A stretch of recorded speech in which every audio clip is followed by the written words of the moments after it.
They never turn down food, that's for sure. Celia Olivares says she couldn't imagine life without Pumpki. The quarter-horse Palomino was born just 2 weeks after her oldest daughter. She's like another daughter. Making it all the harder for Celia to think about just how close the family came to losing her. This is the first time I see her since that day in the rain. The Olivares family had already evacuated as floodwaters filled their home near Mission Espada. Pumpki was still in her stable. I wasn't having a good feeling that she had survived. I really didn't when I saw the water. Celia later snapped this photo of Pumpki's roaming pen. You can see the posts submerged in more than 7 feet of water. Pumpki was gone. It was going to be almost like the death of a family member. We had to tell our daughters that their pets were gone. But then, hope. I kind of saw something, and when I looked, it was still pouring at that time, and I kind of squinted through the rain, and I thought, is that Pumpki?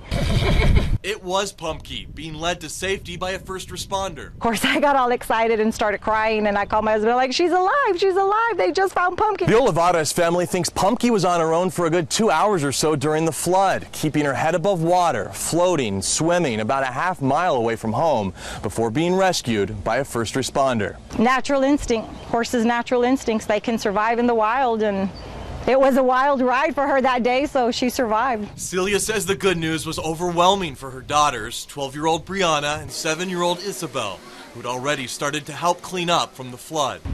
Now they say it's as if Pumpki was never gone. Yawning away.